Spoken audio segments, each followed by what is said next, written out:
You see the graphic there for the beaming stars for the Oklahoma Sooners. That's just unreal when you think about it, because balance beam is a fickle event, and yet somehow year in and year out with completely different lineups, KJ Kindler is among the best in the country. Absolutely. I know it's, people ask me all the time, what is her secret? And I said, if I knew, I promise you I would bottle it and sell it. Well, I talked with her before the event, and I said, I'm not going to jinx you. I won't ask you why you guys are so great on beam.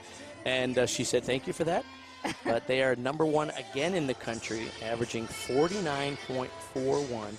Even last year, they had 4 new people in the lineup, and they still were the #1 team in the country on beam. As you take a look at Charity Jones, the senior from Miami, Oklahoma. Bart, I think it comes down to confidence. You know, you can't mount the balance beam insecure. You have to know that you're going to hit, and that's one thing that I see. And now you get to see it quite a few more teams than I do, but you know, they stand there and they get up and they're golden. They just feel so confident.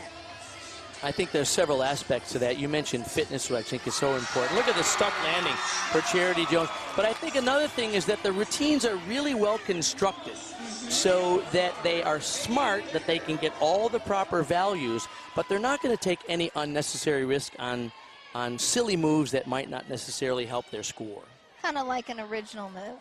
Is that what you're trying to say?